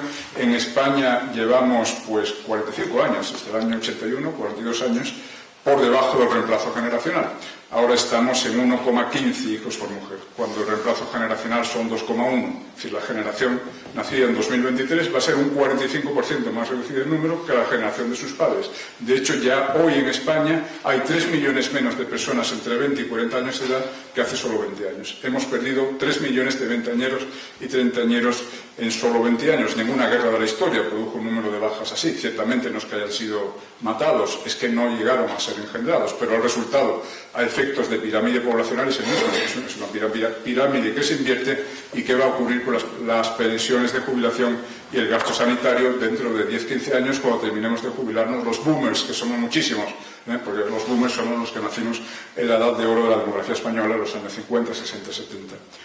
Bien, la inmigración no es la solución, por supuesto. El inmigrante promedio tiene una cualificación profesional baja, por tanto a menudo está en el paro, su tasa de paro es un 50% más alta que la de los españoles nativos y por tanto pagan pocos impuestos y no nos van a sacar, no van a ser ellos que nos paguen las pensiones.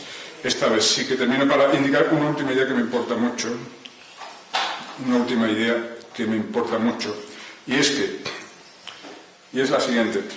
Este libro, como también un poco las intervenciones de quienes me han precedido, es un libro sobre la decadencia de Occidente. sobre las contradicciones de Occidente, sobre las carencias de Occidente. Pero con todos sus problemas, con todas sus contradicciones, con toda su decadencia, Occidente sigue siendo la sociedad más civilizada, más humana, más habitable del planeta. Entonces, tenemos la obligación de salvarla. Y digo esto porque me inquieta que personas que además pueden tener una sensibilidad ideológica parecida a la mía, personas conservadoras, los veo caer víctimas de los cantos de sirena, por ejemplo, de la Rusia de Putin, de la China de Xi Jinping. Es decir, parecen dar por perdido a Occidente, ese Occidente tan woke, tan decadente, lo dan ya por irrecuperable y dan en idealizar modelos alternativos o países alternativos. Putin está siendo muy hábil, se está presentando como el campeón de los valores tradicionales. No, aquí no hay desfile del orgullo gay, yo meto en la cárcel a las Femen, sí mete en la cárcel a las Femen y también mete en la cárcel a cualquier opositor o periodista crítico que le haga cosquillas, ¿verdad? Eso cuando no se cae por las escaleras o se cae por un balcón o le cae de pronto una maceta en la cabeza. Es decir, si eres opositor a Putin, el riesgo de pisar una cáscara de plátano o que te electrocutes en la bañera se multiplica por 5.000, ¿no? O que se caiga todavía. Bueno, pues no, esa no es la alternativa, no es lo que queremos para nosotros. Por otra parte, los valores conservadores de Putin serían muy discutibles. Sí, ha construido miles de iglesias ortodoxas, pero están vacías, no va nadie a misa en Rusia, mucho menos que aquí. Hasta hace 2 días tenían la tasa de abortos más alta del mundo, etcétera, etcétera. Bueno, ¿y qué vamos a decir de China el mundo islámico? Sí, Occidente está muy mal. Este libro es un análisis de eso, pero también es una llamada a no dar por perdido Occidente, porque si damos por perdido Occidente, apaga y vámonos. No hay salvación fuera de Occidente. Bueno, perdón por haberme extendido tanto tiempo, pero nada, muchas gracias.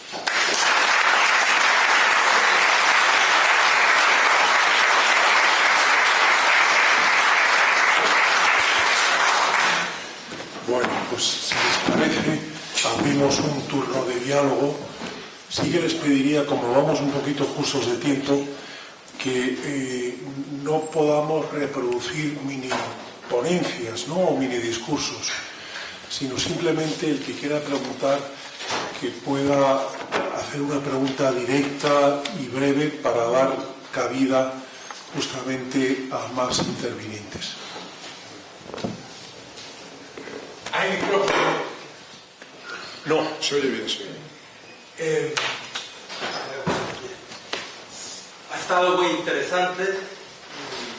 Podría hacer una serie de observaciones, pero me voy a limitar a un par de cosas. Primero, estamos en Occidente y esta batalla hay que darla en Occidente en general, inclusive en los Estados Unidos. Y en Estados Unidos hay una reacción muy fuerte. Está, por ejemplo, Vivek Ramaswamy, que es un candidato republicano que está teniendo cada vez más preponderancia, y está por la parte demócrata Robert Kennedy Jr., que se ha retirado del Partido Demócrata porque no le dejaban representar su plataforma y ha fundado su propio partido, que están diciendo esas cosas con muchísima claridad y con muchísima tajancia.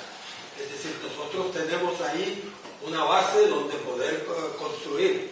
Y en Estados Unidos hay muchísima crítica ante eso, y muy clara además. Se atreven a hablar con una claridad que nosotros aquí no nos atrevemos. Gracias. ¿Más preguntas? Yo no lo he dicho en mi intervención para no hacerla interminable, pero Vivek Ramaswamy tiene un libro muy bueno sobre el capitalismo woke, se llama Woke Inc. Yo escribí un artículo sobre ese libro, me parece que está incluido aquí, es un análisis magnífico. Y es candidato republicano, parece que va a ganar Trump, que yo creo que Trump no tiene el calado intelectual que tiene Ramaswamy, desde luego. Sí. Y de Estados Unidos nos viene lo mejor y lo peor. Es verdad que la enfermedad woke nos viene de Estados Unidos, pero también el antídoto, el veneno y el antídoto, en el sentido que hay un movimiento intelectual conservador muy potente del que podemos tomar muchas cosas. Bien, 2 preguntas. ¿Esta nueva versión del totalitarismo blando va a ser siempre blanda o puede acabar siendo también igual de cruel? ¿No? Porque yo pienso si esto va a ser así o es todavía o todavía. O sea, creo que puede ser que todavía no hayamos visto cara a cara la crueldad que puede presentar, ¿no? Esa es mi pregunta. Porque es verdad que en el mundo feliz al final la propuesta era la eutanasia, ¿no? Pero yo me imagino el miedo que tendrían de que les llevaran a ese lugar, ¿no? De la eutanasia. Y la segunda pregunta sobre las empresas, que decíamos que estaban jugando, ¿no? O flirteaban con todo el wokismo, como que no vea contra ellos, ¿no? Pero probablemente sí que haya empresas inmunes a ello, ¿no? Porque a lo mejor son las que lo generan. Esa es la pregunta, ¿no? ¿Quién genera esto? Pueden ser esas grandes empresas que al final también están en el negocio de todo esto, ¿no? Esa es la pregunta. O sea, todas las empresas, casi todas, es verdad que se les obliga a participar en la promoción de toda esta ideología, porque si no, pues no se les dan fondos, se les señala, bueno, pues lo hemos visto todos, ¿no? Con las banderas. Pero sí que es verdad que también parece que esto parte de empresas, ¿no? Como vemos las Big Tech. ¿Qué diferencias puede haber? O sea, ¿puede haber que haya un trasfondo de sí que haya un interés privado, que sí que sean grandes empresas que juegan con todas las demás, que además sí que tengan un poder político? O sea, ¿qué forma puede llegar? ¿Qué forma tiene? ¿Quieres comentar algo, Carmen? No. Sí, bueno, vamos a ver, sobre esto hay varias explicaciones posibles, sobre cómo las empresas pueden abrazar una doctrina neosocialista, neomarxista, pero una posible explicación es que simplemente los superempresarios no creen en nada, son gente cínica que solo quiere maximizar sus beneficios, y ahora se apuntan a esto porque es lo que está de moda. Entonces, en los años 50 hubiesen abrazado los valores conservadores de la familia estable, de la familia nuclear, de patriotismo, etcétera, y de hecho lo hacían, la publicidad de sus productos, siempre la bandera norteamericana y tal y cual, y ahora en lugar de la bandera norteamericana está de moda la bandera arcoíris, pues ellos ponen la bandera arcoíris y ponen familias LGTB y todo lo demás, ¿no? Simplemente porque es lo que vende ahora, es lo que les da una imagen positiva, igual que lo verde, claro, la etiqueta verde, por lo visto, vende más y dices que tú estás por la energía limpia, etcétera, etcétera. Pero hay otra explicación posible, que es que se lo crean realmente, y yo no lo descarto. Yo no descarto que los magnates, los Bill Gates, etcétera, sean sinceramente woke. Es su forma de contribuir a la justicia social tal como ellos la ven, y posiblemente tienen una necesidad moral de hacer mucha justicia social para hacerse perdonar su enorme fortuna. Un poco de complejo de culpabilidad por ser tan ricos, pues tengo que devolver a la sociedad lo que me ha dado, y ahí sí caen bajo el molde de beneficencia social que les ofrece la cultura actual, que es el molde woke, si quieres. De hecho, los militantes woke en Estados Unidos se llaman Social Justice Warriors, los guerreros de la justicia social. Ellos creen que están luchando por la justicia social, se creen todo el rollo de que las mujeres están oprimidas, los negros están oprimidos, etc. A principios de los 70 hubo un debate muy interesante entre dos economistas, y uno era Milton Friedman, escribió un artículo en el que defendía el shareholder capitalism, o sea, el capitalismo de accionistas. Venía a decir que la obligación de todo empresario era simplemente maximizar los beneficios de su empresa para sus accionistas. La obligación de un empresario es ganar dinero. Esa es su forma de hacer justicia social, ser lo más eficaz posible en su labor productiva y ofrecer a la gente productos de calidad a un precio lo más bajo posible y así maximizar sus beneficios. Esa es la visión clásica de Adam Smith y la mano invisible, ¿no? Es decir, el empresario, por supuesto, tiene un móvil egoísta, en el sentido de maximizar el beneficio, buscar el propio interés, pero es como si una mano invisible redirigiese sus esfuerzos de forma que resulte el mayor bienestar para la comunidad en su conjunto. En el mercado libre se enriquece aquel que es capaz de ofrecer a la gente bienes y productos que ellos valoran y a un precio que se pueden permitir, ¿no? Por lo tanto, no hay forma de ayudarte a ti mismo más que ayudando a los demás. Esa es la visión clásica que asumía Milton Friedman. Bueno, pues le respondió otro economista que entonces era joven, y frente al shareholder capitalism, él defendió el stakeholder capitalism. O sea, que la empresa no tenía que preocuparse solo de maximizar sus beneficios, sino que tenía que ayudar a la sociedad en general, tenía que hacer beneficencia, tenía que hacer, ¿cómo se dice?, responsabilidad social corporativa. Yo creo que durante décadas en las empresas se está dando la lata con esto, la responsabilidad social corporativa. Es decir, que no bastaba con esa beneficencia social indirecta o involuntaria, implícita en la mano invisible de Adam Smith, sino que además hacía falta una beneficencia social explícita, visible, a través de la responsabilidad social corporativa. Bueno, pues ¿sabes quién era ese economista? Era, ¿cómo se llama este tío? Klaus Schwab. Era Klaus Schwab, exacto. Era Klaus Schwab el presidente del Foro Económico Mundial. Y así empezó a reunirse el Foro de Davos cada año para buscar formas de ayudar al mundo, las grandes fortunas, ¿no? Ojalá hubiese prevalecido en ese debate Milton Friedman, que creía todavía en lo de Adam Smith. Las empresas se dedican solo a ganar dinero y no a hacer justicia social. Pues cuando hacen justicia social lo que hacen es esto, es wokismo y transexualidad y todo lo demás.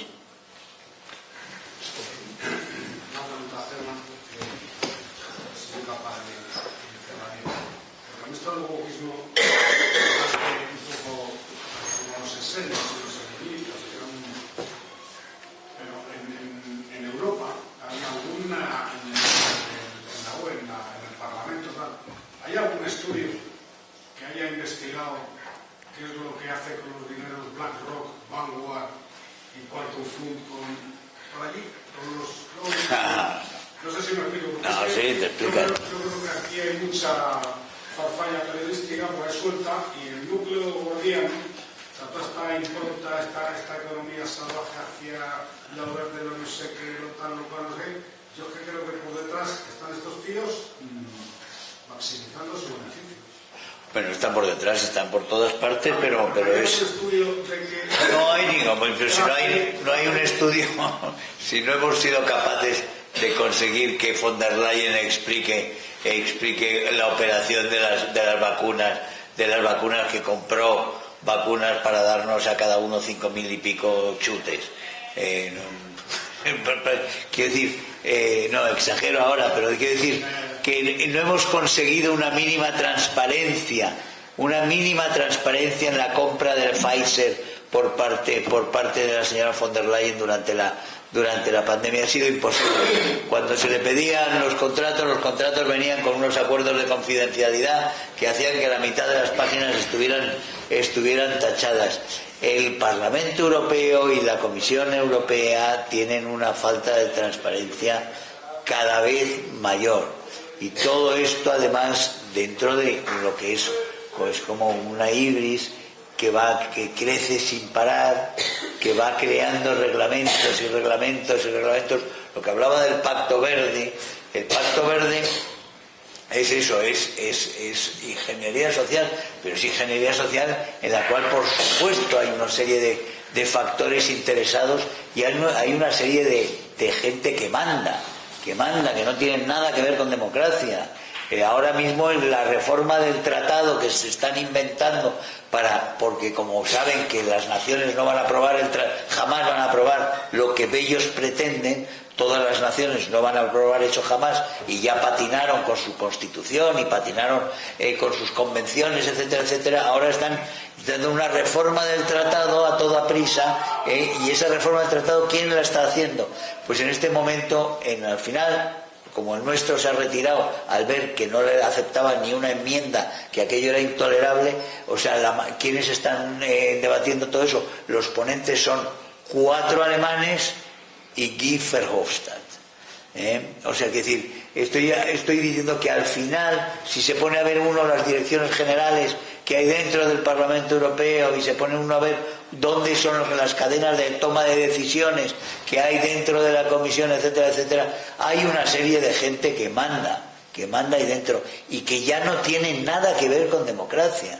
O sea, en la Unión Europea nos están imponiendo unas directivas que en este momento se están dictando por lobbies, por grupos de interés que van entrando, que se van apoyando por la mayoría que ha existido ahora, que hasta ahora, por lo menos hasta ahora, y que se van imponiendo y que sirven todos en la misma dirección, que van en una dirección de que las naciones y los pueblos no tengan absolutamente nada que decir a la hora de la toma de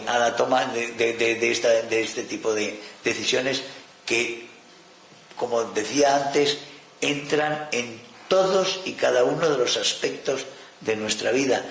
Como estabas describiendo lo chino, el Pacto Verde te puede llevar en sus derivadas, te puede llevar a la ciudad de los 15 minutos, que te puede llevar a que salir de la ciudad de los 15 minutos tengas que tener una justificación para salir de esa ciudad de los 15 minutos, porque tienes todo dentro, y lo que estás haciendo al desplazarte a otro sitio es gastando y consumiendo y poniendo en peligro, o sea, desgastando el planeta. Todo lo que sea el desgaste, el ser humano, convirtiendo al ser humano en un elemento molesto para la existencia del planeta, que es de lo que se trata. Se trata es de se prioriza la supervivencia del planeta, en la cual ya ha dicho desde Schwab a los chinos que somos demasiados. Entonces, de lo que se trata es de crear una economía para la subsistencia del planeta, y esa economía solo se puede crear a través de una dictadura, solo se puede crear a través de una tiranía que impida a la gente poder realmente evolucionar y desarrollarse como individuos en una sociedad como la occidental. La sociedad occidental, para ellos, entra en contradicción total con las posibilidades de salvar al planeta. Luego, lo que estamos haciendo exactamente es, cuando nosotros creíamos que los chinos con el capitalismo se iban a volver demócratas, nosotros estamos copiando a los chinos sus elementos de control social y de dictadura dentro de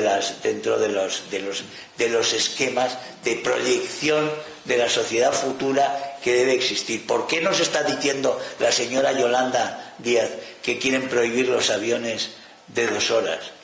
Porque dentro de muy poquito lo que te van a prohibir es el coche particular, y las posibilidades de desplazamiento individual, porque los individuos tienen que quedar sometidos a lo que son los bienes superiores, y el bien superior son los mecanismos son mecanismos para doblegar la voluntad, de coacción, para la disciplina social. 3 últimas preguntas. Primero, Perdón, en esa China, por supuesto, las grandes corporaciones viven de miedo. Por supuesto. Sí. Hay al final de todo una mano tendida, luego hay un señor y luego el padre Juan Carlos, sí. Y ya serían las 3 últimas. Lo único que les voy a pedir es muy breve, directo y breve, porque estamos ya fuera de hora. Con las intervenciones anteriores, felicitar al ponente, impresionante el nivel intelectual, pero solo una mínima crítica. Es demasiado bondadoso al pensar que gente como Vice es un filántropo que lo hace por... Yo creo que tratan de maximizar el beneficio. En toda esta patraña climática, de la actitud climática, hay una transferencia de renta de la clase media y baja a la clase alta. Y el ejemplo lo tenemos en el impresentable alcalde de Almeida, con Madrid Central, con Almeida, Madrid Central desaparece y ha privatizado no solo el centro de Cardenas, sino la ciudad hasta la M30 para los ricos. Yo creo que en muchas de estas cuestiones lo que cuenta es maximizar el beneficio y hay intereses económicos, nada de filantropía. ¿Qué opina usted? Bueno, casi mejor dejo intervenir a las personas que después intento responder un poco conjuntamente. ¿Así Stimmelman que le iba a decir algo? No, es una pregunta muy breve, solo preguntarte si no crees que en la izquierda no me preocupa, porque en la derecha española hay distancia en muchos casos entre Israel, entre el Estado de Israel y el salvaje terrorismo de los árabes en Palestina. ¿Cuál es tu análisis o cuál es tu preocupación o tu pronóstico al respecto? Sí, ahora contesto, pero deja. Yo quería preguntarle, en el último libro que escribió Juan Pablo II se llama Memoria y Identidad. Parece que todo lo que está comentando tiene mucho que ver con una crisis de tipo identitario. Cuando cuando se habla de antropología cristiana sin la existencia de Dios no tiene sentido, porque lo propio de la antropología cristiana es que hemos sido creados a imagen y semejanza de Dios. Si Dios no ocupa ningún lugar, la antropología pierde su fundamento. Creo que ese es el diagnóstico, tiene que ver con las identidades. La pregunta que quería hacerle, y creo que está dentro de esto, es ¿cuál es la identidad de Vox? La identidad de Vox. De Vox. ¿O hay un problema de identidad también en el partido? No creo, pero yo no creo, yo creo que... Lo de Vox que responda a Germán, que es diputado, y yo no lo sé. Vox es un partido donde se suman, hay una voluntad común, pero no hay una identidad común. Y, es decir, gracias a Dios, nosotros tenemos esa percepción y ese celo por la identidad individual. Y precisamente combatimos ese proceso que lleva a crear esos individuos vacíos de identidad, vacíos líquidos, vacíos de memoria, vacíos sin nación, sin afectos, sin pasado, sin historia, sin identidad. Nosotros combatimos eso, pero dicho eso, somos una comunidad humana llena de individuos que quieren defender la libertad entre juntos, en una acción política conjunto, porque vemos que los otros no lo hacen. Hay una última pregunta y ya con eso cerramos. Sí, me llamo Jorge Stegman, soy médico, así que perdono mi ignorancia sobre este tema y he sido compañero diputado al cual le mando mi admiración. Has tenido un lapsus con lo de la Iglesia. Sí. Y ha sido muy fructífero. No era un lapsus deliberado, ha sido genuino. Pensar, la pregunta es, ¿qué virtudes cristianas se han vuelto locas en el wokismo? Es decir, ¿no os parece que esta fascinación por los pobres que tiene el cristianismo se parece mucho al no tendrás nada y serás feliz? Es decir, que es más o menos el lema de la empresa de Klaus Schwab, no tener. Bueno, eso es una cosa típicamente cristiana, bienaventurados los pobres, y qué mejor pobre que el que no pueda tener nada y ser dependiente de la empresa o del Estado. ¿Qué papel entonces tiene fundamental la ideología cristiana, la religión cristiana, en esta transformación al wokismo, o no tiene ninguna relación? Bueno, a ver, son 4 preguntas muy densas y a ver si consigo recordarlas todas. Ya, bueno, que sí, que Bill Gates lo que quiere es ganar dinero. No he dicho que no, he dicho una de las motivaciones puede ser agarrarse a las ideologías de moda, etcétera, como un envoltorio que permite vender los productos con más facilidad y de manera más masiva. Pero no descarto que haya otras motivaciones más sinceras, ¿no? Creo que lo expliqué como pude antes. Preguntaba Asís sobre la equidistancia de la derecha entre Israel. ¿Te parece que la derecha es equidistante? No. Una parte de la derecha. La izquierda es la alianza entre la izquierda comunista y el islamismo, que ya escribieron muchos. Pero me preocupa parte de la derecha, si es que eso... Sí. Bueno, respecto a Vox, sí me parece que ha tenido una posición inequívoca a favor de Israel, una posición oficial. Otra cosa es, bueno, la gente que opina en redes sociales y tal, ahí sí percibe uno con inquietud lo que decía antes, hay gente que está cayendo fascinada por Putin, por los rivales de Occidente, pues sí puede haber un remanente del viejo antisemitismo de derechas, que eso es así, eso viene de la época de los pogroms, que tenían una motivación religiosa al principio, de los judíos como el pueblo de Icida, etcétera, y que después a partir del siglo XIX pues ya toma una configuración más fascista de los judíos como el pueblo sin raíces, además con mucha polivalencia ideológica, porque hay un odio a los judíos de la izquierda, como los judíos como símbolo del capitalismo, los Rothschild, etcétera, y también un odio ideológico de la derecha a los judíos como pueblo apátrida, pueblo sin raíces, pueblo... En fin, que eso sigue existiendo, desgraciadamente. Pero lo que son los partidos de derecha, yo creo que aquí, no sé qué te parece a ti, Germán, tanto el Partido Popular como especialmente Vox, el posicionamiento ha sido claro, Yo creo que ha sido a claro, favor del derecho, ha sido claro. del derecho de Israel a defenderse. Y después me preguntaba sobre usted, sacerdote, el eclipse de la fe en Dios como No, lo que era un poco un problema de identidad, que no sabemos ni quiénes venimos, de dónde venimos ni a dónde vamos. Ya he respondido. Sí, bueno. Tratar de defender la antropología cristiana, si Dios no existe, es lo que está el telón de fondo, seguramente de todo lo que hemos estado tocando, el gran telón de fondo es el eclipse de la fe y es el retroceso del cristianismo.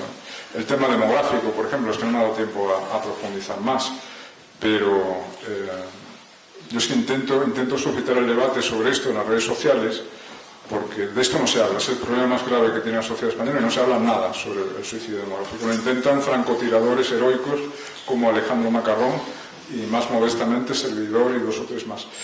Yo lo que noto es que el tema no tiene ningún seguimiento, cuando intentas suscitarlo no te sigue la gente y los que te siguen es siempre con autoengaños como ¿pero cómo se van a tener hijos con la cara que está la vida? ¿Cómo vas a tener hijos con lo bajos que son los salarios o con los precarios que son los contratos? Yo siempre respondo, ¿y nuestros abuelos, bisabuelos tenían salarios más altos que ahora? ¿Acaso?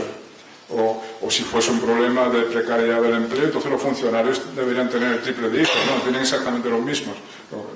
La motivación no es ni la insuficiencia de los salarios, ni la precariedad de los empleos. Las causas verdaderas no son económicas. En plena guerra civil los españoles tenían el doble de hijos que la actualidad, en proporción a la población. La tasa de fecundidad, el doble durante la guerra civil, con las bombas cayendo, con la represión de los dos bandos. Es decir, no son causas económicas, son causas morales, culturales, antropológicas y al final religiosas. Porque al final hemos olvidado que la vida es un don y que hay que transmitirla. Yo diría que el credo por defecto del europeo medio actual es disfrutar la vida, carpe diem, a vivir, que son 2 días, hay que sacarle el máximo jugo, el máximo placer, pero no tenemos obligación de transmitirla, ¿no? Entonces, ¿cómo es eso? Esa noción de la obligación de transmitir la vida ha desaparecido del imaginario de los europeos, pues no se hace, o se hace en una proporción muy inferior a la necesaria para simplemente asegurar la viabilidad de la sociedad, y ahí tenemos un problema gravísimo. Por cierto, la natalidad está cayendo en todo el mundo, no solo en Europa, incluido el mundo islámico. Pero en el país de los ciegos el tuerto es rey, y los ciegos somos nosotros, los tuertos son ellos. Bueno, pues muchas gracias. Les animo a comprar el libro, los que no lo tengan, y ahora mismo el autor les firmará los ejemplares, y si les parece, sí, ahí al fondo, a la salida del auditorio. Nos despedimos de Curro y de Germán con un aplauso por todos.